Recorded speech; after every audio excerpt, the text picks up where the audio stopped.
स्नातकोत्तर महाविद्यालय गोरखपुर की ओर से अपने आदरणीय मुख्य अतिथि जी का स्मृति चिन्ह प्रदान कर राणा प्रताप शिक्षा परिषद संस्थापक सप्ताह समारोह के अवसर पर इस कार्यक्रम में उपस्थित हम सबके मार्गदर्शक, जिनके संरक्षण और मार्गदर्शन में मुझे भी काम करने का सौभाग्य विगत कई वर्षों से मिल रहा है, हम सबके लिए पूजनीय गोरख पीठाधीश्वर परम पूज्य योगी आदित्यनाथ जी महाराज, इस कार्यक्रम में उपस्थित आज के मुख्य अतिथि श्रद्धेय श्री हरवंश नारायण जी, जो राज्यसभा के माननीय उपसभापति हैं,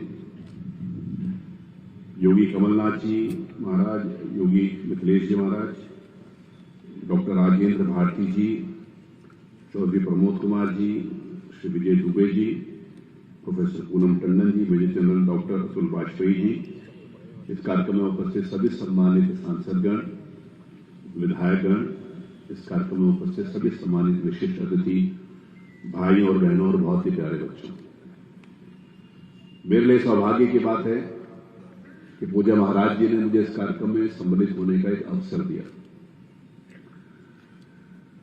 गोरखपुर की पुण्य भूमि, जो गोरख पीठाधीश्वर परम पूज्य गोरखनाथ जी महाराज के संरक्षण, उनके मार्गनिर्देशन में परम पूज्य योगी दिग्विजय नाथ जी महाराज और आगे परम पूज्य स्वामी अवैधनाथ जी महाराज, जिनके श्री चरण रज लेने का मुझे जिस समय मैं बजरंग दल का संयोजक था और श्री राम जन्मभूमि आंदोलन में जुड़ा था, तो उनके चरण रज लेने का मुझे सौभाग्य भी प्राप्त हुआ था। इस नाते से मैं अपने आप को सौभाग्यशाली समझता हूं। और आज जिन्होंने उस परंपरा को आगे बढ़ाकर पूरे प्रदेश को एक नया स्वरूप दिया है, देश में एक नई राजनीति की दिशा दी है और विश्व भर में जिनकी प्रसिद्धि है, ऐसे परम पूज्य योगी हमारे माननीय मुख्यमंत्री जी, जहां पर मुख्यमंत्री जी उपस्थित हो, वहां पर मुख्य वक्ता के रूप में मुझे बोलना हो तो मेरे लिए बड़े संकोच की बात। मुझे नहीं मालूम था कि मैं यहां मुख्य वक्ता हूं, क्योंकि एक दिन माननीय मुख्यमंत्री जी का फोन आया, उन्होंने मुझे कहा कि आपको गोरखपुर में कार्यक्रम में रहना है, उसमें मैं भी रहूंगा और आदरणीय हरवंश जी भी रहेंगे। तो मैंने कहा जहां पर मुख्यमंत्री जी होंगे, आदरणीय हरवंश जी होंगे, तो वहां पर मुझे उपस्थिति ही रहना होगा, उसमें मैं अपना सौभाग्य मानता हूं। लेकिन यहां पर मुख्य वक्ता के रूप में मैं क्या बोलूंगा मुझे समझ में नहीं आ रहा। कभी कभी शब्द छोटे पड़ जाते। लेकिन आज इस समय एक शिक्षण संस्थान में हम सब बैठे हैं, तो मैं इस बात को बड़े गंभीरता के साथ कहता हूं कि देश की आजादी के 75 वर्ष बाद भी शिक्षा का क्या स्वरूप हो, शिक्षा का क्या उद्देश्य हो, शिक्षा क्यों हो और शिक्षा किस लिए हो, इसके ऊपर आज भी चर्चा करने की आवश्यकता पड़ती है। आज से अगर हम 4-5 दशक पहले चले जाएं तो शिक्षा केवल 2 बातों के लिए नजर आती थी कि लड़के को शिक्षित कर दो, अच्छी नौकरी मिल जाएगी, लड़की शिक्षित हो जाएगी तो अच्छा ब्याह हो जाएगा, इसके अलावा कोई शिक्षा का उद्देश्य नहीं होता। और उसी उद्देश्य के अंतर्गत हमारे देश की आजादी के बाद हम सब फंस कर रह गए, जहां पर हमारे को केवल ये बताया गया कि जीवन के बस 3 निशान, रोटी, कपड़ा और मकान। मैं याद करता हूं 1977 में एक पिक्चर आई थी जिसका नाम था रोटी, कपड़ा और मकान। उसमें गाना था, मैं उस गाने के लिए नहीं जाना चाहता, महंगाई मार गई, महंगाई मार गई, लेकिन उसकी गाने की अंतिम 3 पंक्तियां थी कि जीवन के बस 3 निशान, रोटी, कपड़ा और मकान। ये जीवन की सबसे महत्वपूर्ण आवश्यकता तो हो सकती है, लेकिन जीवन की पहचान नहीं हो सकती। जीवन की पहचान व्यक्ति के व्यक्तित्व से होती है, उसके संस्कारों से होती है, उसके समर्पण से होती है, उसकी सेवा से होती है। जीवन की पहचान उसके उस मेधा से होती है जिसके कारण देश और समाज को आगे बढ़ाने के लिए काम करता है। उस लिए इस जीवन की पहचान, सौभाग्य से हमने जिस धरती के ऊपर जन्म लिया, ये विश्व गुरु के स्थान पर। जहां पर संस्कार पूरी दुनिया को दिशा देते थे, जहां का समर्पण, जहां की सेवा एक आदर्श के रूप में हम सबके सामने है। तो आज इस बात को देखने की आवश्यकता है कि क्या शिक्षा का उद्देश्य।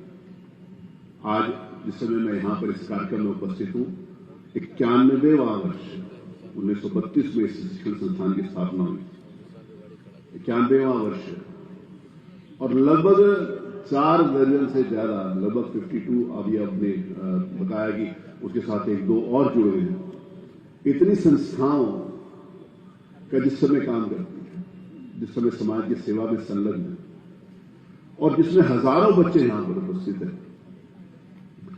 तो ऐसे अवसर के ऊपर शिक्षा के यहां पर आने की आवश्यकता क्या है? क्योंकि जिस समय हम बहुत एडवांस टेक्नोलॉजी के अंतर्गत डिजिटलाइजेशन के युग में आगे बढ़ रहे हैं, हम सबके हाथ में फोन है, सबके हाथ में लेटेस्ट डिवाइसेस हैं।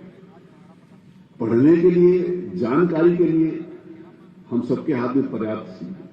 आजकल तो बच्चों के जिस समय शिक्षा प्रारंभ होती है, बच्चा जब जन्म भी लेता है ना, तो माता पिता आजकल बहुत ज्यादा एडजस्ट करने प्रारंभ करते हैं। एक जमाना था कि जिस समय ये कहा जाता था कि ये बच्चा बहुत समझदार है, बहुत अच्छा है, बहुत संस्कारित है, माता पिता पर गया, जो माता पिता कहते हैं वो ये मानता है। लेकिन थोड़ा सा वो परिवर्तन आया है, अब कहते हैं माता पिता बहुत समझदार है, बच्चे पर गए हैं, बच्चा जैसा कहता है वैसे होता है। तो इतना परिवर्तन है। तो फिर शिक्षा में भी परिवर्तन आया, शिक्षा के स्वरूप में भी परिवर्तन। बच्चा आजकल खाना खाता है, उसको खाना खिलाने के लिए माँ उसके सामने टेलीफोन रख देती है, टैबलेट रख देती है, जिसमें कार्टून आता है, इसी बहाने से बच्चा खाना खाता है। और ABCD से लेकर, जन्म से लेकर हायर स्टडीज तक अगर उसको पढ़ना है तो अपने मोबाइल से और अपने डिवाइस से वो पढ़ सकता है। तो आज विद्यालयों की प्रासंगिकता क्या है? विद्यालय में बच्चे क्यों आए? प्रारंभ शिक्षा लेकर उच्च शिक्षा तक क्यों आने की जरूरत है? सब कुछ घर में बैठ कर।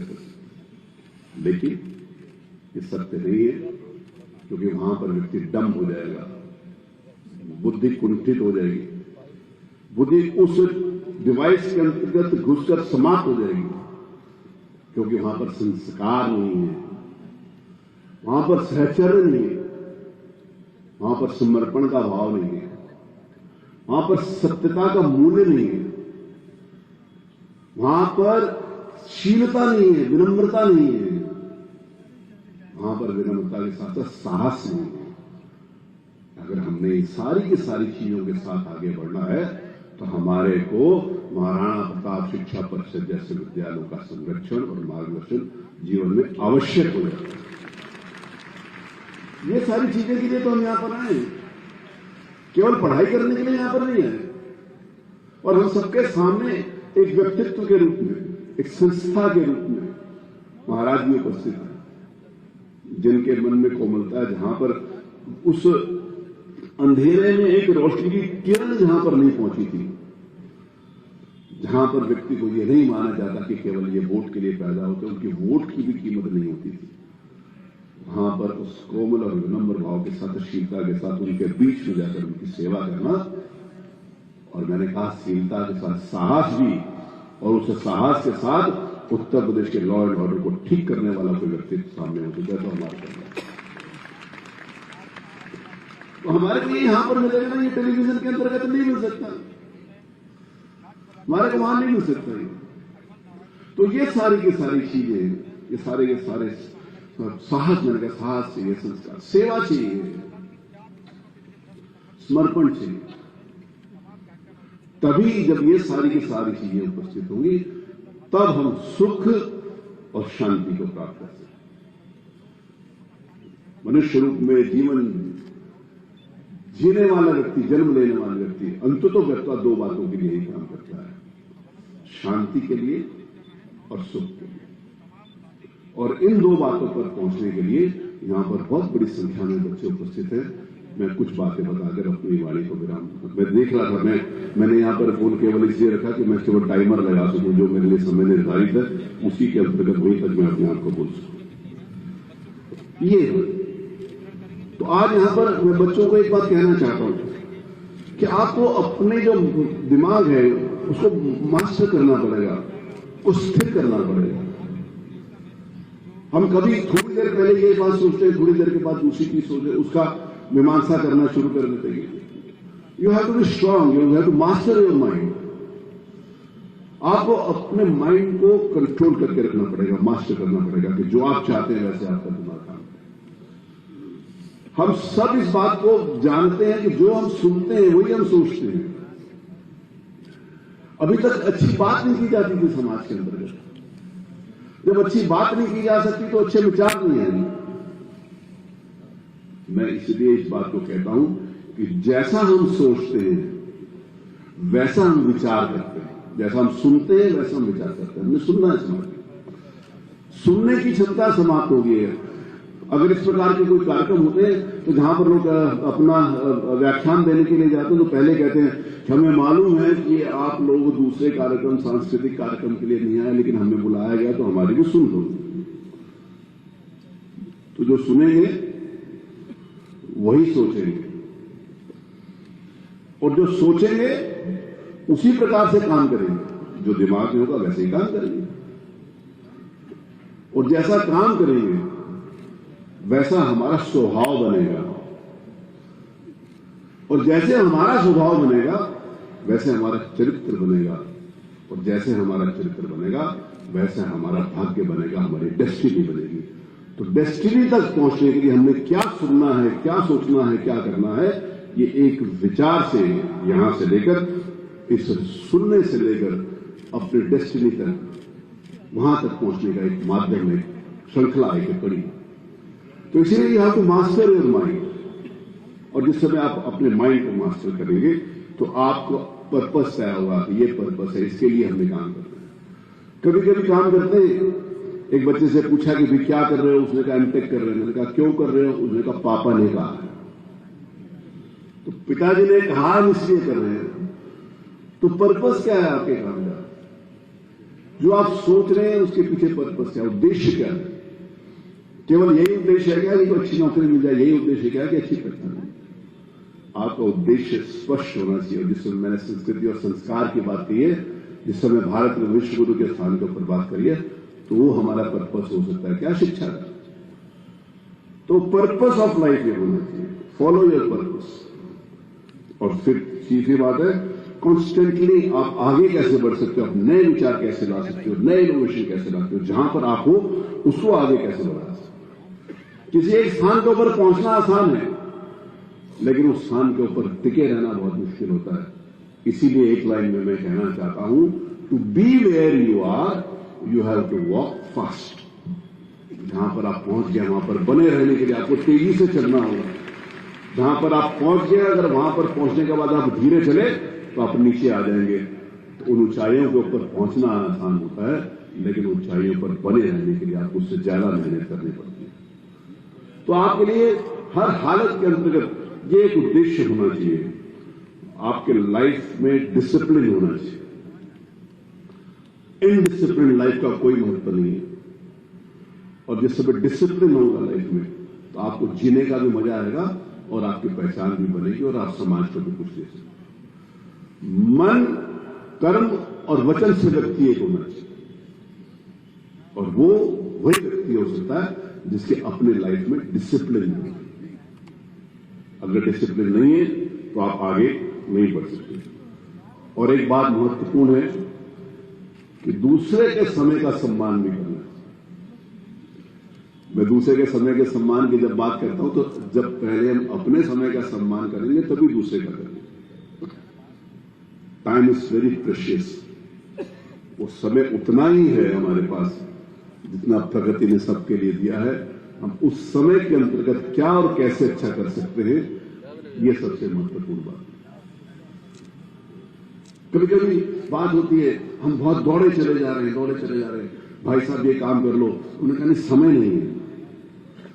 मैं कभी कभी मनोविनोद में एक कहता हूं कि एक व्यक्ति स्कूटर लेके दौड़ा चला रहा पैदल, कि भाई पैदल क्यों दौड़ रहे हो? उसने कहा किक मारने का समय नहीं है। अगर किक मारने का टाइम, उसमें किक स्टार्ट करने में टाइम लगे, उतना समय नहीं है, इसीलिए पैदल दौड़े। तो आपको समय के मैनेजमेंट आपके लिए लाइफ में बहुत इंपॉर्टेंट है। किस समय कौन सा काम करना है, किस समय क्या करना है और किस समय क्या नहीं करना। आपके समय का मैनेजमेंट होगा तो आप अपने लक्ष्य तक पहुंचने के लिए देर नहीं लगेगी। देर का मतलब सिर्फ समय से नहीं है, देर का मतलब उन उद्देश्यों के साथ है जहां तक आपने पहुंचने के लिए काम करना है। और दूसरे की सेवा बिना किसी अपेक्षा के करिए। जो किसी अपेक्षा के साथ सेवा करते हैं उनके सेवा का कोई महत्व नहीं होता। जो कुछ पाने के लिए सेवा करते हैं उनकी सेवा का कोई महत्व नहीं होता। और जो निस्वार्थ भाव से सेवा करते हैं उसी सेवा का महत्व है। और मैं इस बात को प्रामाणिकता के साथ कहना चाहता हूं, जिसके ऊपर भगवान की कृपा होती है वही समाज की सेवा कर सकता है। जिसके ऊपर भगवान की कृपा नहीं तो वो समाज की सेवा नहीं कर सकता। बहुत सारे सुख साधन उसके पास अपने लिए होंगे लेकिन समाज की सेवा करने के लिए उसके पास कोई रास्ता नहीं। तो इसीलिए सेल्फ लोगों की सेवा करने के लिए आप बात करेंगे। और अंतिम बात मैं कहना चाहता हूं कि जो वर्तमान को गले लगाकर वर्तमान में जियो, पुरानी भूलों को लेकर जिस समय हम पश्चाताप में फंस जाते हैं, उनकी कमियां ढूंढने के लिए बैठ जाते हैं तो वहीं पर अटक जाते हैं और हमारा दिल और दिमाग उन कमियों के अंतर्गत व्यथित हो जाता है और व्यस्त हो जाता है। हमें वर्तमान में जीने का एक आदत डालनी पड़ेगी। भविष्य स्वयं में अच्छा हो जाए और भविष्य को अच्छा बनाने के लिए हम भूत को अपने साथ चिपका कर आगे नहीं बढ़ सकते। हमारे को वर्तमान में जीना पड़ेगा और वर्तमान की उस व्यवस्था के अंगीकार करके उसमें समाहित होकर हम जीवन में आगे बढ़ सकते हैं। ऐसा मैं बच्चों को अवश्य कहना चाहता हूं। आज इस अवसर पर मैंने कहा कि समय की सीमा है और मैंने भी अपने टेलीफोन के अंदर समय लगा लिया था। बच्चों के बीच में जब जाता हूं तो बहुत सारी बातें करने का मन करता है। मुझे महाराज जी की उपस्थिति में और ऐसे शिक्षाविदों की उपस्थिति में जो इस मंच पर उपस्थित हैं, कुलपति के दायित्व को निर्वहन करने वाले, समाज की सेवा में विगत कई दशकों से संलग्न ऐसे महानुभाव इस मंच के ऊपर उपस्थित हैं। उसमें मेरे जैसे एक छोटे से कार्यकर्ता को बोलने का अवसर महाराज जी ने दिया। मैं आपको प्रणाम करता हूं, आपके प्रति आभार व्यक्त करता हूं। और ये देश जो पुनः उस और आगे बढ़ चला है जिस स्थान के ऊपर एक समय के अंतर्गत हम विश्व गुरु के स्थान पर स्थापित थे, हम पुनः उसमें से एक एक व्यक्ति, जैसे हमारे श्रद्धेय प्रधानमंत्री जी कहते हैं, केवल उन्होंने ये नहीं कहा कि सबका साथ और सबका विकास, उन्होंने इस देश के हर व्यक्ति को जोड़ा और सबका प्रयास। और जिसमें सबका प्रयास होगा और निश्चित रूप से कोई भी बाधा हमारे जीवन में नहीं आएगी और हम उन ऊंचाइयों के ऊपर पहुंचेंगे और पुनः इस देश को समृद्धशाली विकसित राष्ट्र के रूप में हमारे सामने होगा। उसकी शुरुआत गोरखपुर की धरती से आज हो रही है। मैं सभी बच्चों के उज्जवल भविष्य की कामना करता हूं और हमारे जो महाराणा प्रताप शिक्षा परिषद के जो सम्मानित अधिकारीगण हैं, उनकी कमेटी है, मैं उनको विशेष रूप से हृदय से धन्यवाद देता हूं कि उन्होंने मुझे इस अवसर पर आने की अवसर दिया। मैं पूरा माननीय मुख्यमंत्री महाराज जी को प्रणाम करता हुआ मैं अपनी वाणी को विराम देता हूं। बहुत बहुत धन्यवाद। जय श्री राम।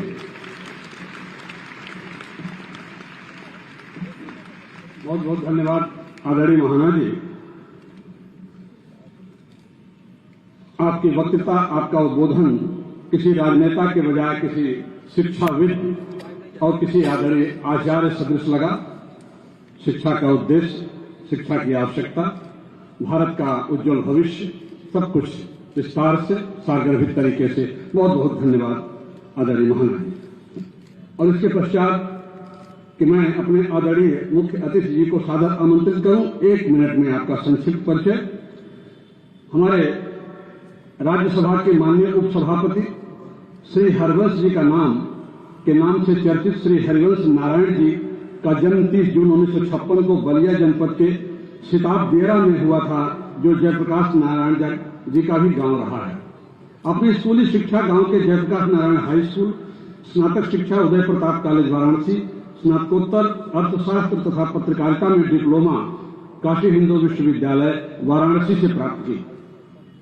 जेपी आंदोलन में छात्र राजनीति से जुड़कर इमरजेंसी के दौरान भूमिगत रहते हुए पर्ची पोस्टर बांटने चिपकाने का काम भी आपने किया। पत्रकारिता के क्षेत्र में एक लंबी यात्रा तय करते हुए आपने टाइम्स ऑफ इंडिया के धर्मयुग में धर्मवीर भारती के साथ उप संपादक के रूप में आनंद बाजार पत्रिका समूह में रविवार पत्रिका के सहायक संपादक के रूप में, प्रभात खबर के माध्यम से चारा घोटाला जैसे हाई प्रोफाइल घोटाले की जांच को प्रेरित करने वाले निर्भीक पत्रकार के रूप में, पूर्व प्रधानमंत्री माननीय चंद्रशेखर जी के सूचना सलाहकार के रूप में कार्य करने के अलावा आपने अनेक पत्र पत्रिकाओं जैसे Navbharat times, Dainik Bhaskar, first post, Sunday आदि प्रकाशनों में प्रमुख भूमिका निभाई। अपने राजनीतिक करियर में आपने 2014 में जनता दल यू की ओर से बिहार से राज्यसभा सदस्य, 2018 में पहली बार राज्यसभा के उपसभापति और 2020 में दूसरी बार राज्यसभा के सम्मानित उपसभापति के रूप में आप निर्वाचित हुए। 2 दर्जन से अधिक संसदीय समितियों की सदस्यता का दायित्व निर्वहन करने वाले माननीय हरिवंश जी ने दर्जनों पुस्तकों के लेखन और संपादन का कार्य भी किया है, जिसमें आपकी अंग्रेजी में लिखी गई सबसे लेटेस्ट और चर्चित किताब रही है पूर्व प्रधानमंत्री चंद्रशेखर की आधिकारिक जीवनी, Chandrashekhar the last icon of ideological politics. पत्रकारिता और लेखन के क्षेत्र में आपको आचार्य महावीर प्रसाद द्विवेदी पत्रकारिता सम्मान, माधवराव सप्रे पुरस्कार और दक्षिण अफ्रीका जोहान्सबर्ग में उत्कृष्ट लेखन के लिए सम्मानित किया जा चुका है। मेरे हाथों की लकीरों के इजाफे हैं गवाह, मेरे हाथों की लकीरों के इजाफे हैं गवाह, मैंने पत्थर की तरह खुद को तराशा है बहुत। पत्रकारिता और राजनीति में अपने को सतत निखारने और तराशने वाले माननीय मुख्य अतिथि श्री हरिवंश जी, मैं आपको सादर आहूत और आमंत्रित करता हूं अपने उद्बोधन और मार्गदर्शन के साथ। आदरणीय हरिवंश जी।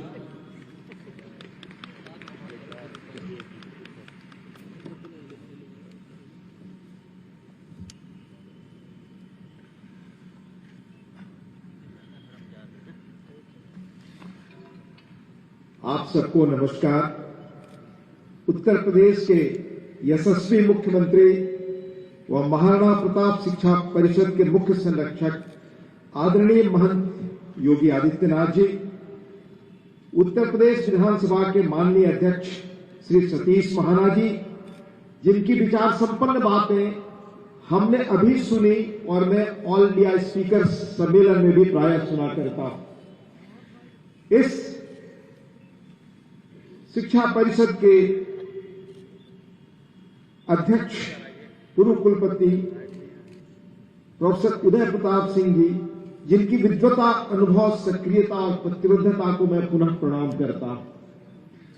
महाराणा प्रताप शिक्षा परिषद के सदस्य श्री प्रमथनाथ मिश्र जी, महाराणा प्रताप शिक्षा परिषद के विभिन्न संरक्षक मंडलों व समितियों के सदस्यगण, यहां उपस्थित सभी माननीय सांसदगण, माननीय विधायकगण, महाराणा प्रताप शिक्षा परिषद के विभिन्न शिक्षण संस्थाओं के शिक्षकगण और हमारे देश के भविष्य विद्यार्थी जो यहां मौजूद हैं, देवियों और सज्जनों, यशस्वी संत महात्माओं एवं महापुरुषों की तपस्थली एवं कर्मभूमि गोरखपुर में आज आपके बीच उपस्थित होना, यह मेरे लिए गौरव की बात और यह संभव हो सका कि मैं आज यादगार संस्थापक सप्ताह समारोह में यहां उपस्थित हूं, तो इसके लिए मैं आभार और धन्यवाद आदरणीय मुख्यमंत्री जी, महाराज जी और महाराणा प्रताप शिक्षा परिषद के सभी इस संस्था के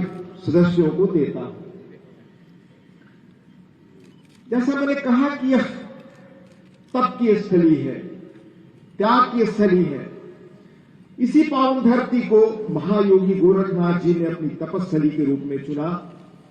उनकी सिद्धि एवं साधना को निरंतरता प्रदान करती नाथ पथ की सर्वोच्च पीठ गोरक्षपीठ के सामाजिक, धार्मिक एवं आध्यात्मिक पुनर्जागरण के विशिष्ट योगदान को आज पूरा मुल्क और बाहर लोग जानते हैं।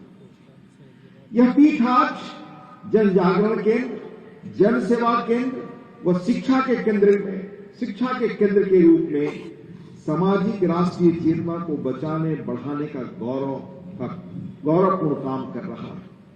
इस अवसर पर युग दृष्टा गोरक्षपीठाधीश्वर महंत पूज्य दिग्विजयनाथ जी महाराज को मैं पहले श्रद्धा सुमन अर्पित करता हूं। आप सोचिए, लगभग 100 साल पहले 1932 में 91 ईयर्स एग्जैक्टली उनके द्वारा स्थापित महाराणा प्रताप शिक्षा परिषद का मकसद इस इलाके में, इस धरती पर शैक्षिक क्रांति की शुरुआत थी। यह भारतीय राष्ट्र की अदम्य भावना का प्रतिबिंब था। यह गुलामी के दिनों में उन्हें एहसास कराने का क्षण था कि अपनी सांस्कृतिक विरासत, अपनी मूल्यों के अनुसार अपनी शिक्षा को हम गढ़ेंगे। इस केंद्र को और महंत दिग्विजय नाथ जी महाराज के विजन को आगे बढ़ाने एवं उसे सामाजिक राष्ट्रीय भूमिका से जोड़ने का काम पूज्य महंत अवैधनाथ जी ने किया। समाज में व्याप्त कुरीतियों के खिलाफ उनकी लड़ाई एवं सामाजिक समरसता के बारे में उनके प्रयास से हम सब वाकिफ हैं। आज इन महापुरुषों के सपनों और प्रयासों को आज के गोरक्ष पीठाधीश्वर महाराज परम पूज्य महंत योगी आदित्यनाथ जी अपने कामों से नई ऊंचाइयों तक ले जा रहे हैं। चूंकि यह संस्थापक समारोह है, इसलिए मैं उल्लेख करना चाहूंगा कि आज से 91 वर्ष पहले परम पूज्य महंत दिग्विजय नाथ जी महाराज ने शिक्षा को समग्र विकास के रूप में चुना। शिक्षा का महत्व क्या है? आज की दुनिया में आज जो बच्चे बैठे हैं, जब उनके सामने नया भविष्य होगा तो किस दुनिया में होंगे? यह किसी व्यक्ति ने आज से लगभग 91 ईयर्स, लगभग 100 साल पहले सोचा। आज शिक्षा जीवन में मुक्ति का रास्ता। हम जब गांव में बड़े हो रहे थे तो हमने सुना कि आप किसी बड़े घर में पैदा हो, यह आपके कर्म के ऊपर, भाग्य के ऊपर निर्भर है। आप किसी पूंजी संपन्न में घर में पैदा हो, यह आपके भाग्य और कर्म पर निर्भर है। अर्थशास्त्र में हम लोगों ने पढ़ा कि समृद्धि आने के 2 रास्ते हैं। आपके पास जमीन जायदाद हो या उद्योग आप शुरू करें या संपन्न घरानों में जन्म ले, राजा महाराजे के घर में जन्म ले, पर उस सारी चीजों को शिक्षा ने 21वीं सदी में बदल दिया। और सबसे बड़ा काम शिक्षा ने यह किया कि गरीबी दूर करने, चेतना लाने का आज एकमात्र माध्यम शिक्षा है। एक व्यक्ति एक जन्म में वो सपने साकार कर सकता है जो आज से पहले कभी संभव नहीं। जब हम सब लोग गांव में बड़े हो रहे थे तो विशेषण के आधार पर कहा जाता था टाटा बिरला, यानी उद्योग समूह, डालमिया, इन घरानों में आप जन्म अपने कर्म से लेते हैं, या राजा या जागीरदार के घर। पर आज एक व्यक्ति एक जन्म में इनसे आगे चलकर अपना यश लिख सकता है। ये जो बच्चे बैठे हैं ये निकल कर लिखेंगे। और मैं आपको उदाहरण के तौर पे बताऊं, इन्फोसिस के संस्थापक नारायण मूर्ति जी का आपने नाम सुना होगा। उनका आजकल एक इंटरव्यू बड़ी चर्चा में है जिसमें उन्होंने कहा था कि आज की युवा 70 घंटे काम करें। कल मैं देख रहा था, पढ़ रहा था इकोनॉमिक टाइम्स में, उन्होंने कहा कि मैं एक मामूली अध्यापक के घर में पैदा हुआ। हम सब 6-7 भाई बहन थे। मेरे पिता ने कहा कि गरीबी को दूर करना है तो शिक्षा ही एकमात्र माध्यम है। और वो कैसे वजीफा लेकर के इसी कानपुर में पढ़ने आए और एक जन्म में उस व्यक्ति ने जो कंपनी बनाई वो आज दुनिया में टाटा बिरला से अधिक प्रतिष्ठा पाकर के दुनिया में उसने एक लकीर खींची। ये स्थिति शिक्षा के माध्यम से संभव हुआ। एक नहीं, ऐसी दुनिया में लाखों उदाहरण भारत में है। कल महाराज जी का मैं भाषण पढ़ रहा था, 2 दिनों पहले। वो बेनेट कोलमैन कंपनी लिखे, बड़ी उल्लेखनीय बातें उन्होंने कही। कहा कि हार्ड वर्क और डेडिकेशन यही रास्ते हैं जिससे आप अपनी तकदीर लिख सकते हैं शिक्षा में। नारायण मूर्ति यही बात बार बार कह रहे हैं। और मैं आपको बताऊं कि दुनिया में अमेरिका जैसे देश अगर आज लीडर बने हुए हैं, रहनुमाई कर रहे हैं, तो अपनी सिर्फ शिक्षण संस्थाओं के कारण। कुछ दिनों पहले मैं एक पुस्तक पढ़ रहा था कि वहां की एक बड़ी बहुचर्चित संस्था है MIT, Massachusetts institute of technology. उस एक टेक्नोलॉजी ने पूरी दुनिया को 101 शोध और अनुसंधान की क्या चीजें दी हैं जो हमारे गांव तक के लोगों के जीवन को जिसने बदल दिया। GPS, microchip, email, text speech recognition system, fax machine, ultrasound जिससे आपका इलाज होता है, रेफ्रिजरेटर्स जो आप घरों में आप रखते हैं, रोबोट्स, लेजर, यानी ऐसी चीजें जो अनुसंधान दुनिया को आज बदल रही हैं, वो शिक्षण संस्थाओं से आते हैं। पर ये शिक्षण संस्थाएं जो आज महाराणा प्रताप शिक्षा परिषद से जुड़ी है, ये कैसे और विशिष्ट है जो दुनिया में कहीं और नहीं है। मैं कल देख रहा था कितनी तरह की प्रतियोगिताएं इन 50-52 से अधिक जुड़ी संस्थाओं में यह परिषद आयोजित करती है, जिसके बच्चे आज पुरस्कृत होंगे, जिनमें से चुने हुए बच्चे आज यहां बैठे हैं। खेल कूद से लेकर यानी बौद्धिक विकास से लेकर मानसिक विकास, शारीरिक विकास, उनकी राष्ट्रीय चेतना बनाने, सामूहिक चेतना बनाने की इतना बड़ा प्रयास, इतने बड़े कार्यक्रम शायद ही देश में कहीं होता हो। तो ये चरित्र गढ़ने का काम, ये चरित्र बनाने का काम और साथ इतनी उच्च स्तर की शिक्षा देने का काम ये महाराणा प्रताप शिक्षा परिषद कर रही है। सबसे उल्लेखनीय है जो दुनिया में आने वाले वर्षों में तस्वीर लिखी। मैं ये कहना चाहूंगा, महाराज जी ने दूसरी बात कही थी बेनेट कोलमैन एंड कंपनी में जब वो दीक्षांत समारोह में गए थे, तो उन्होंने कहा कि इनोवेशन और रिसर्च, जैसा मैंने बताया कि कैसे इनोवेशन और रिसर्च दुनिया को आज बदल रहे हैं, उसमें उन्होंने कहा कि इंडस्ट्रीज किस रूप में आज एकेडमिक से जुड़े, यानी शिक्षण संस्थाएं जुड़े व्यवहारिक तौर पर एकेडमिक से। आप समझें कि जो सिलिकॉन वैली आज दुनिया को नई टेक्नोलॉजी दे रहा है, वो सिर्फ स्टैनफोर्ड यूनिवर्सिटी के कारण संभव हो पाया। शिक्षण संस्थाएं इस रास्ते पर चल पड़े तो नई नई टेक्नोलॉजी जो इंसान के सामने आज दुनिया में नई चुनौतियां हैं, उनका समाधान होगी। और उस शिक्षण संस्थाएं जिनमें चरित्र हो, जिनमें मूल्य हो, जो संस्कारों पर आधारित हो। मैं कहना चाहूंगा कि महाराज जी, आपने आपके सौजन्य से क्या बड़ा असर पड़ा।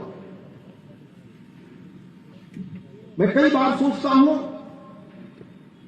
कि दक्षिण के राज्यों से निकले बच्चे दुनिया में टेक्नोलॉजी में आज जो बड़ी रहनुमाई कर रहे हैं, कहां पीछे छूट गए इधर के प्रतिभावान परिश्रमी बच्चे। तो आपकी रहनुमाई में उत्तर प्रदेश में जो बड़ा प्रयास शिक्षा के क्षेत्र में हो रहा है, उसमें से एक आध प्रयास का उल्लेख करूंगा। सबसे पहला नकल रोकने का काम, ये उल्लेखनीय काम हुआ है। जब हम लोग गांवों से पढ़कर निकले थे तो उस वक्त इन चीजों का कोई किसी को दूर दूर तक एहसास नहीं। बाद के वर्षों में मैंने देखा कि घर के गार्जियन और बाकी लोग नकल कराने लगे। जितने परीक्षा देने वाले होते थे उनसे कई गुना अधिक लोग नकल कराने के लिए जाते थे। उन्हें नहीं मालूम होता था कि वो बच्चों के भविष्य के साथ क्या खिलवाड़ कर रहे हैं, क्योंकि ये दुनिया 21वीं सदी नॉलेज सोसाइटी है। इसमें बच्चे अपनी प्रतिभा से ही आगे जाते हैं। उनको आप अगर नकल कराने की प्रवृत्ति डालते हैं, खुली स्पर्धा, स्वस्थ स्पर्धा नहीं देते हैं जो महाराणा प्रताप शिक्षा परिषद दे रहा है, तो आप उनकी प्रतिभा के साथ अन्याय करते हैं। आपने किया, इसलिए बच्चे दुनिया में अपनी जगह नहीं बना पाए। पिछले कुछ वर्षों से शुरुआत उत्तर प्रदेश में महाराज जी के नेतृत्व में हुई है। उसका असर आप आने वाले वर्षों में देखेंगे कि इधर से निकले बच्चे अपनी प्रतिभा से दुनिया की टेक्नोलॉजी से लेकर हर क्षेत्र में रहनुमाई करेंगे और महाराणा प्रताप शिक्षा परिषद के बच्चे और क्षेत्रों में बालिकाएं अपनी उल्लेखनीय जगह बनाएं। ये माना जाता है कि प्रतिभा कोई प्रकृति प्रदत्त नहीं है, परिश्रम उसके साथ जुड़ा हुआ है। संकल्प हो अगर आप में, और ये स्थापित थियरी है कि 10,000 घंटे अगर आप किसी चीज में लेबर करते हैं तो एक्सपर्टाइज हासिल कर सकते हैं। वो माहौल आज उत्तर प्रदेश में आदरणीय महाराज जी के कारण संभव हो रहा है कि बच्चे अच्छी तरह पढ़ सकें। स्कूलों में जिस तरह से नए शिक्षकों की नियुक्ति हुई है, मैं खुद अपने गांव में जिस स्कूल से पढ़ा उसमें अध्यापक मिलने आए, अद्भुत ढंग के प्रतिभाशाली बच्चे बताते हैं कि आज स्कूलों में इस तरह से हमारे यहां पढ़ाई हो रही है और बच्चों में स्कूलों में उपस्थिति बच्चों की बढ़ी है।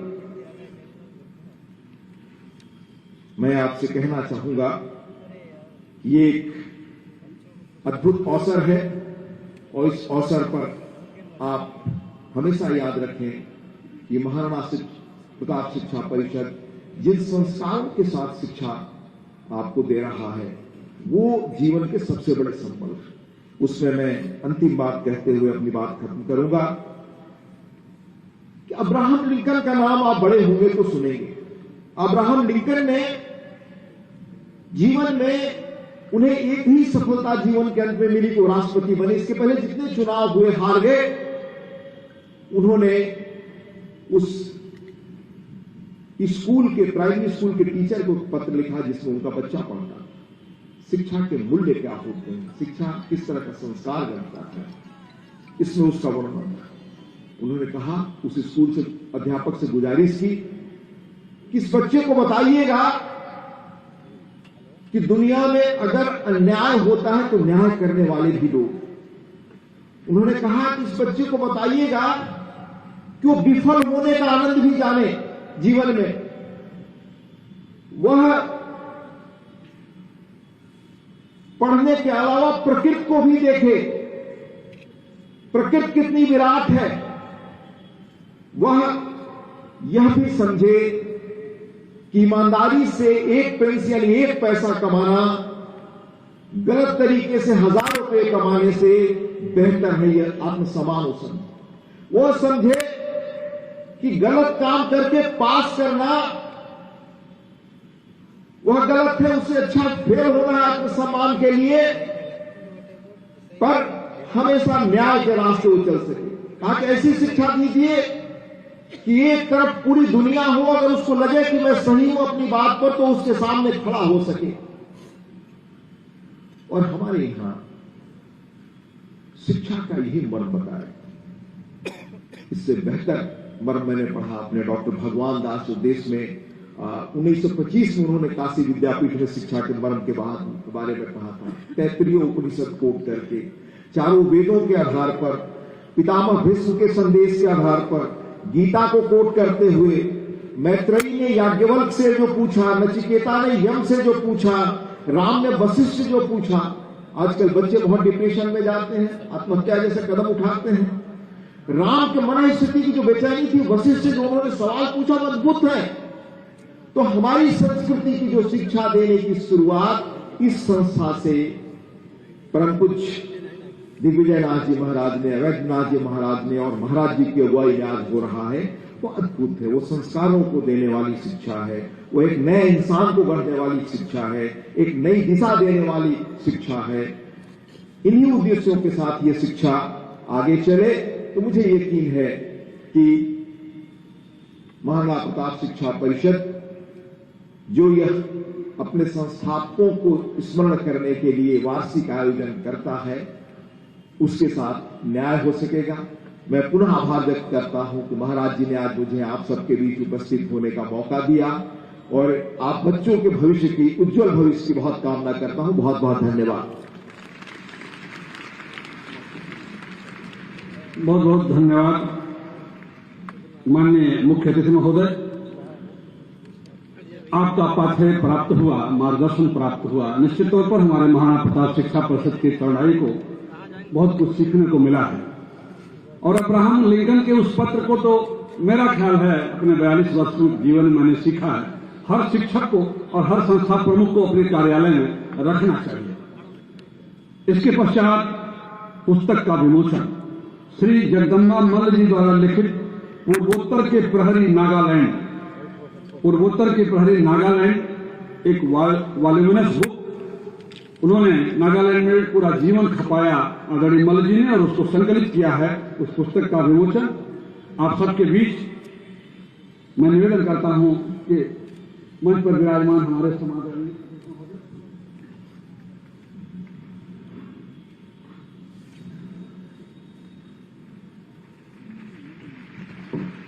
आदरणीय जगदम्बा जी आप भी आ जाएं।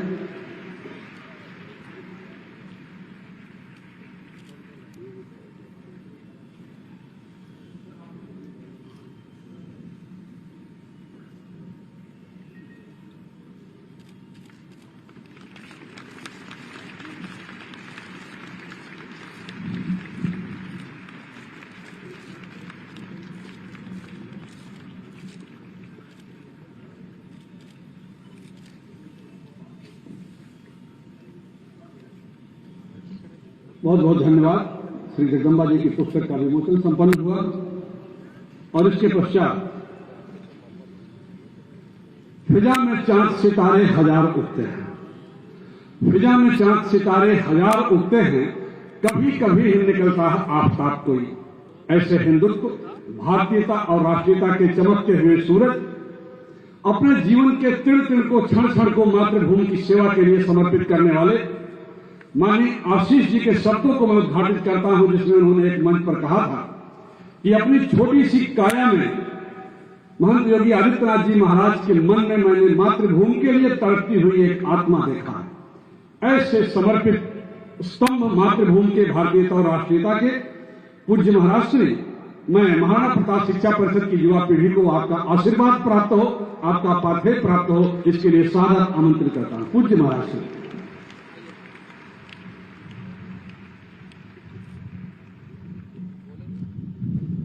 महाराणा प्रताप शिक्षा परिषद संस्थापक सप्ताह समारोह के इस मुख्य समारोह में मुख्य अतिथि के रूप में उपस्थित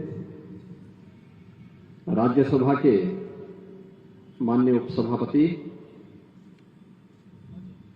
माननीय श्री हरिवंश नारायण जी, उत्तर प्रदेश विधानसभा के माननीय अध्यक्ष और आज के समारोह के मुख्य वक्ता के रूप में जिनका उद्बोधन आप सबको प्राप्त हुआ है, माननीय श्री सतीश महाना जी, महाराणा प्रताप शिक्षा परिषद के अध्यक्ष पूर्व कुलपति प्रोफेसर उदय प्रताप सिंह जी, मंच पर उपस्थित दीनदयाल उपाध्याय गोरखपुर विश्वविद्यालय के कुलपति प्रोफेसर पूनम टंडन जी, सिद्धार्थ विश्वविद्यालय कपिलवस्तु सिद्धार्थनगर के कुलपति प्रोफेसर हरिबहादुर श्रीवास्तव जी, महायोगी गोरखनाथ विश्वविद्यालय के कुलपति major general doctor Atul Vajpayee ji, मंच पर उपस्थित हमारे माननीय जनप्रतिनिधिगण, महाराणा प्रताप शिक्षा परिषद के सम्मानित पदाधिकारीगण, महाराणा प्रताप शिक्षा परिषद से संबद्ध विभिन्न शिक्षण प्रशिक्षण संस्थाओं से जुड़े हुए सभी प्रधानाचार्य, प्राचार्य, प्रभारीगण, शिक्षकगण, अभिभावकगण और प्यारे बच्चों, 4 दिसंबर से 10 दिसंबर तक संस्थापक सप्ताह समारोह का यह आयोजन होता है। आज मुख्य महोत्सव है। इस अवसर पर हम लोगों के आग्रह पर, हम लोगों के अनुरोध पर इस समारोह में मुख्य अतिथि के रूप में आज इस समारोह को अपना मार्गदर्शन प्रदान किया और उनका सानिध्य जिनका प्राप्त हो रहा है, राज्यसभा के माननीय उपसभापति और जिन्होंने लेखनी को अपने जीवन का एक हिस्सा बना करके वे निरंतर इस क्षेत्र में कार्य करते रहे और आज एक राजनेता के रूप में देश की विधायिका के सर्वोच्च सदन राज्यसभा, जिसे अपर हाउस भी कहते हैं, कि उपसभापति के रूप में कुशलतापूर्वक अपने दायित्वों का निर्वहन कर रहे हैं, लेकिन साथ ही साथ लेखनी के अपने कार्यों से आप भी निरंतर रत रहते हुए कार्य करते हुए समाज को और नई पीढ़ी को भी मार्गदर्शन प्रदान कर रहे हैं। आज आपका सानिध्य और मार्गदर्शन महाराणा प्रताप शिक्षा परिषद और उससे संबद्ध संस्थाओं को प्राप्त हुआ है। मैं इस अवसर पर आपका गोरखपुर में आगमन, महाराणा प्रताप शिक्षा परिषद के इस प्रांगण में आगमन के लिए हृदय से अभिनंदन करता हूं, स्वागत करता हूं और साथ ही साथ आपके प्रति हृदय से धन्यवाद भी ज्ञापित करता हूं। एक लंबा अनुभव है आपके पास पत्रकारिता का, लेखनी का, और छात्र जीवन से ही लोकतांत्रिक मूल्यों की रक्षा के लिए संघर्ष करने का जो एक जज्बा रहा है वह आपके लेखनी के माध्यम से भी दिखता है। देश के अंदर लोकतंत्र को बचाने के लिए जयप्रकाश जी के नेतृत्व में चले उस आंदोलन में एक छात्र के रूप में अग्रणी पंक्ति में रहकर के आप उस आंदोलन का हिस्सा बने थे और उस अभियान को आगे बढ़ाया। लेकिन आपकी लेखनी में भारतीयता, भारत का अध्यात्म और भारत के वे जीवन मूल्य बहुत स्पष्ट रूप से देखने को मिलते हैं, जिनमें भारत की विशेषज्ञता है। और दुनिया में जब भी भारत पुनः विश्वगुरु के रूप में स्थापित होगा, उसमें भारत की उस विरासत का, भारत के उन मूल्यों का महत्वपूर्ण योगदान होगा। आपका मैं इस अवसर पर हृदय से अभिनंदन करता हूं। उत्तर प्रदेश विधानसभा के हमारे माननीय अध्यक्ष और उत्तर प्रदेश विधानसभा के वरिष्ठ सदस्य के रूप में, वरिष्ठतम सदस्यों में से श्री सतीश महाना जी एक संघर्षशील विचारवान कार्यकर्ता के साथ एक राजनेता के रूप में, एक उद्यमी के रूप में और एक शिक्षाविद के रूप में अपने कार्यों को आगे बढ़ाए हैं। उत्तर प्रदेश के अंदर औद्योगिक निवेश के जिस वातावरण को आज हम बनाते हुए सफलता की एक नई ऊंचाई तक पहुंचा रहे हैं, जब 2017 में नई सरकार बनी थी, उस सरकार की औद्योगिक नीति को बनाने के लिए आपकी अनुभव, आपके उस समय के औद्योगिक विकास मंत्री के रूप में किए गए परिश्रम का परिणाम आज उत्तर प्रदेश के अंदर औद्योगिक निवेश के रूप में हम सबको प्राप्त हो रहा है। इसके साथ ही जो महत्वपूर्ण तथ्य है, देश के अंदर लोकतंत्र के जो महत्वपूर्ण स्तंभ हैं, विधायिका, कार्यपालिका और न्यायपालिका। विधायिका कैसे विचारों के मंथन का केंद्र बिंदु बन सकता है, कैसे हम वहां पर विभिन्न विचारों को एक मंच पर, एक स्थल पर सुन सकते हैं और उसको एक डिबेट का माध्यम बना करके विकास के साथ आगे बढ़ा सकते हैं। आपने पिछले 1.5 वर्ष के अंदर उत्तर प्रदेश विधानसभा की कार्रवाई को चलते हुए देखा होगा। बहुत शांतिपूर्ण तरीके से गंभीर चर्चा पर चर्चा का केंद्र बिंदु बनता है। यह आज उत्तर प्रदेश के अंदर देखने को मिल रहा है। इसके साथ ही उन्हें शिक्षा के क्षेत्र का भी, उद्यम के क्षेत्र का भी एक लंबा अनुभव उनके पास है, एक वरिष्ठ राजनेता के रूप में, और जीवन के अपने अनुभवों का लाभ आज आपने मुख्य वक्ता के रूप में महाराणा प्रताप शिक्षा परिषद और संबद्ध संस्थाओं को प्रदान किया है। मैं इस अवसर पर हृदय से आपका अभिनंदन करता हूं। आपकी प्रति हृदय से महाराणा प्रताप शिक्षा परिषद की ओर से धन्यवाद भी ज्ञापित करता हूं। आज यहां पर हमारे जो अपने माननीय अतिथि आए हैं, उन सब का भी हृदय से अभिनंदन करता हूं। आज ये मुख्य महोत्सव है। मुझे प्रसन्नता है कि पिछले एक सप्ताह के अंदर जो विभिन्न प्रकार की प्रतियोगिताएं हुई हैं, बहुत शांतिपूर्ण तरीके से वे सभी कार्यक्रम यहां पर संपन्न हुए, और आज जो भी उन सभी प्रतियोगिताओं में विजेता हैं, उन सभी को आज यहां पे पुरस्कार वितरण हमारे मुख्य अतिथि और मुख्य वक्ता के करकमलों से प्रदान किया जाएगा। हम सबको इस बारे में ध्यान रखना होगा। महाराणा प्रताप शिक्षा परिषद, इसकी स्थापना सन 1932 में योग पुरुष ब्रह्मलीन महंत दिग्विजय नाथ जी महाराज ने किया था 1932। याद करिए, आज से 91 वर्ष पहले जब ये देश गुलाम था और गुलामी के उस कालखंड में बहुत सारे लोग निराश थे, हताश से, पता नहीं क्या होगा,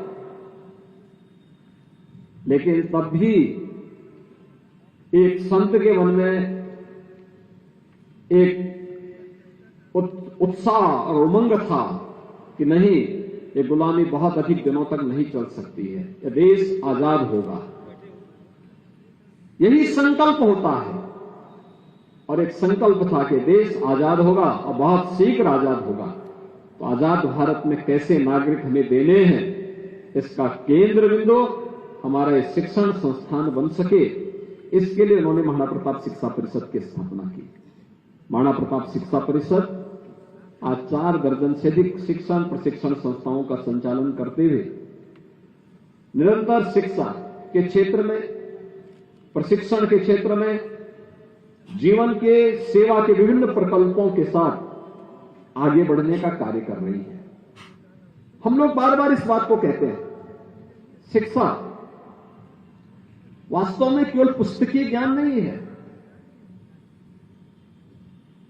वो आपको शिक्षित बना सकती है, सर्टिफिकेट दे सकती है, डिप्लोमा दे सकती है, डिग्री दे सकती है, लेकिन जब तक ये शिक्षण संस्थान जिनके लिए स्थापित किए गए हैं, जिनके बीच में स्थापित किए गए हैं, जब तक उनके बीच में हमारा सेवा संवाद नहीं होगा, जब तक समाज की जानकारी, देश की जानकारी, वहां की सामाजिक, वहां की भौगोलिक, वहां की विभिन्न प्रकार की जानकारियों को जब तक हम लोग अपने साथ जोड़ करके नहीं देखेंगे, वह अनुभव जो है वही अनुभव वास्तविक ज्ञानवान है, वो ज्ञानवान बनाएगी।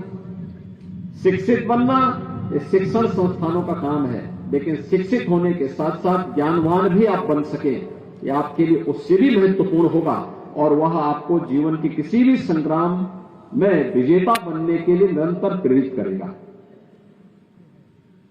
इसकी शुरुआत होती है कृतज्ञता से। 1932 में जब इस शिक्षण संस्थान की स्थापना महंत दिग्विजय नाथ जी महाराज ने की थी, उसके पीछे का हेतु क्या था? उनके शिक्षा के जो गुरु थे, उन्हें एक स्कूल में वे शिक्षक थे, लेकिन आजादी के आंदोलन के साथ जुड़े होने के कारण उस समय ब्रिटिश गवर्नमेंट ने उन्हें सेवा से मुक्त कर दिया। अब अपने गुरु के लिए एक योगी, एक सन्यासी, एक साधु एक स्कूल खोलता है और फिर उनके सम्मान के लिए जो स्कूल खोला गया था वो आज महाराणा प्रताप इंटर कॉलेज के रूप में और उससे साथ साथ शिक्षा परिषद के द्वारा संचालित लगभग 4 दर्जन से ऊपर की शिक्षण प्रशिक्षण संस्थाएं उसका उदाहरण बनी हुई है। यानी गुरु के प्रति एक शिष्य का कृतज्ञता ज्ञापन के स्वरूप में कि अगर गुरु के ऊपर उनको इसलिए अपने स्कूल से और नौकरी से हाथ धोना पड़ा क्योंकि उन्होंने देश की आजादी के इस राष्ट्र यज्ञ में अपना योगदान दिया है, तो विदेशी हुकूमत उसे नौकरी से वंचित कर देगी।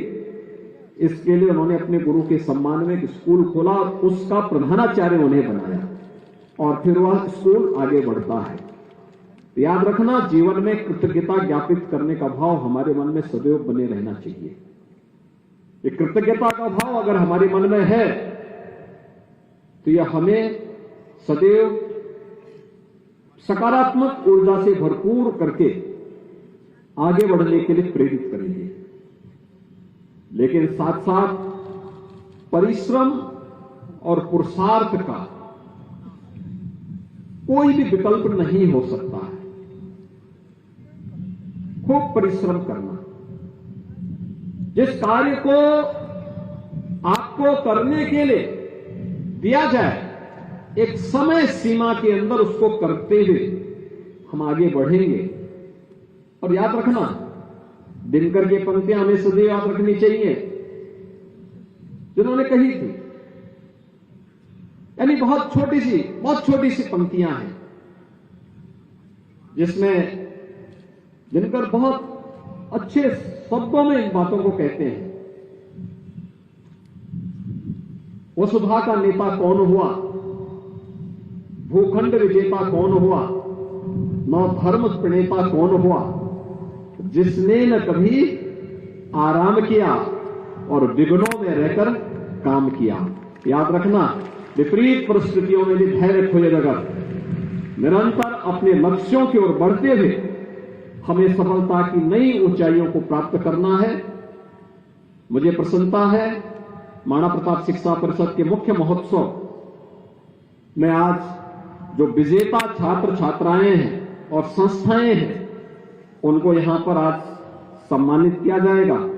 मैं इस अवसर पर सभी विजेता छात्र छात्राओं को, संस्थाओं को और उससे जुड़े हुए जितने भी उनके प्रधानाचार्य हैं, शिक्षक हैं, कर्मचारी हैं, उन सबको भी हृदय से बधाई देता हूं, अपनी शुभकामनाएं देता हूं, विश्वास व्यक्त करता हूं कि अन्य शिक्षण प्रशिक्षण संस्थाएं भी, अन्य छात्र छात्राएं भी उससे प्रेरित होकर के और भी मेहनत के साथ आगे बढ़ेंगे। आप सबके प्रति मेरी शुभकामनाएं। धन्यवाद। जय हिंद। बहुत बहुत धन्यवाद पूज्य महाराज श्री, आपका आशीर्वाद प्राप्त